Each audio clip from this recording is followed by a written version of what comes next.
If you're planning to build and launch your own app in Canada, this is the video to watch before you spend a single dollar. I'm going to walk you through exactly how we take an app from the idea to live on the App Store and Google Play, what to check before you build, what it actually costs, and the legal stuff most people find out about too late. Quick context on why you should trust this. We're Calgary App Developers. We've been building and shipping software for Canadian businesses for almost a decade now, and we're a Government of Canada approved development partner. So everything in this video is what we're actually doing in our studio right now, not theory. Let's get into it. First thing, before you spend a dollar, validate the idea. Before anyone writes a line of code, you must validate. Simply open Google Keyword Planner or Google Trends, set the region filter to Canada, and check if people here are actually searching for the problem you're solving. Global volume means nothing if nobody in Canada is typing it into a search bar. If you want more depth, SEMrush and Ahrefs both let you filter keyword data by country too. Worth the free trial just for this step. Then go read your competitors' 1- and 2-star reviews on the App Store and Google Play. That's not criticism. That's a free feature roadmap. People tell you exactly what's broken and what they wish existed. If you're planning to charge for the app, put up a simple landing page, run a small ad budget toward Canadian traffic, and see if people actually join a waitlist before you build anything. That's the cheapest test you'll ever run, and it kills the ideas that were never going to work anyway. Good. Now let's talk about how we actually build the app itself in 2026. How apps are being actually built now in 2026, founders don't need to start with months of silence before you see anything. There are plenty of AI native tools like Claude Code, Cursor, Base 44, or Lovable to get a working, clickable version of your app in days, sometimes in a single working session for simpler apps. That early build lets you actually use the thing, hand it to 5 real users, and catch what's wrong before we've written a single line of production code. But remember that first AI-assisted build is not the app that ships. It's the fast, cheap way to prove the idea is right before real engineering time goes into hardening it, securing it, and getting it store-ready. That's the honest version of AI builds your app you'll see thrown around online. AI gets you the prototype fast. A team that's actually shipped through App Store and Google Play review takes it the rest of the way. On-platform, cross-platform frameworks like Flutter or React Native cover most business apps and cut both cost and timeline, since one codebase ships to iOS and Android. Native, separate codebases for each only makes sense for something graphics heavy or hardware dependent, think AR or high-end gaming. Next up, who should build it? And what it actually costs to create an app in Canada? Who builds it and what it costs per hour? So you've got 3 options. A freelancer, cheapest, but you're the project manager and there's real accountability risk on a full build.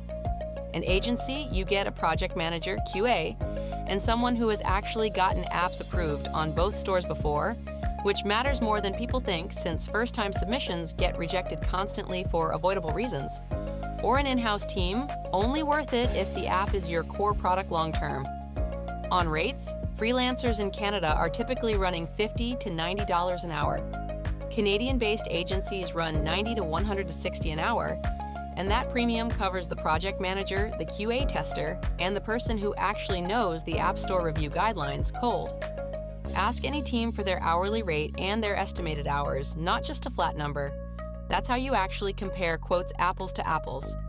And because AI-assisted prototyping cuts a chunk of the early build time, a well-run 2026 project needs fewer billable hours than the same app did 2 years ago. Now the part almost nobody explains correctly, the legal side. The legal layer. This part gets misreported constantly, so let's be precise. A lot of content says Canada has a new privacy law called the CPPA. That's not accurate today. The CPPA was proposed under Bill C-27, and that bill died on the order paper when the last federal election was called, back in January 2025. Right now, the law that actually governs how you collect and handle personal data in Canada is still PIPEDA, the older federal law.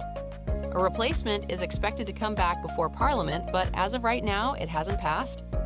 Build your data handling to PIPEDA standards today, and keep an eye on the Office of the Privacy Commissioner's site, priv.gc.ca, for when that changes.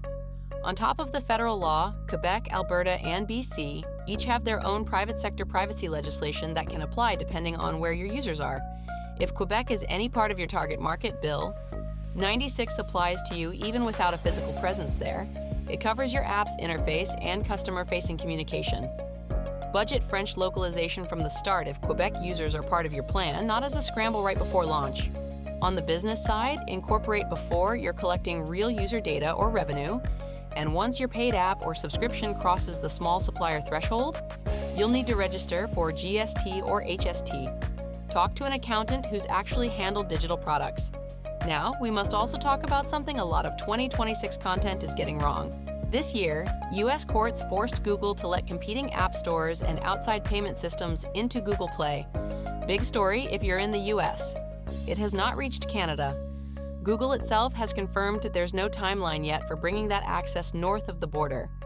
So when you submit your Android app today, you're working inside the standard Google Play billing and review process here, not the new US framework you might see referenced online. Apple's App Store is also still fully closed in Canada. Standard commission, standard in-app purchase rules, no EU-style forced opening.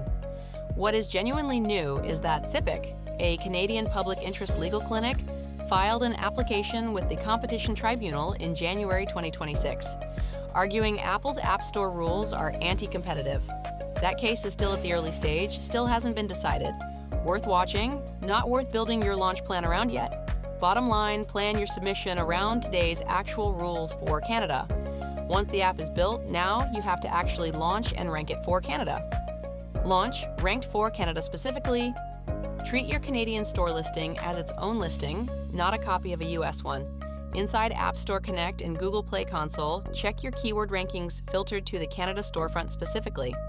A ranking that looks strong globally can be invisible here if you haven't optimized for it. Tools like AppTweak or Sensor Tower will show you Canada-specific keyword data if you want to go deeper than the built-in store analytics. Get your first wave of reviews from real Canadian users, since store algorithms weight regional engagement.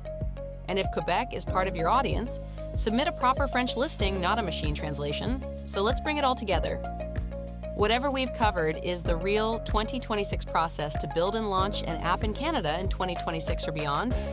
Validate with Canada-specific search data, prototype fast with AI-native tools before you spend on full production, build with a team that knows what the App Store and Google Play actually reject, get PIPEDA and Bill 96 right before you scale, and launch with your Canadian store listing optimized on its own terms.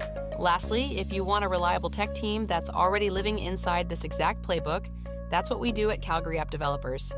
You can schedule a free one-to-one call with our experts, and we'll tell you exactly how to plan, build, and successfully launch the next $1 million app in Canada and scale it globally.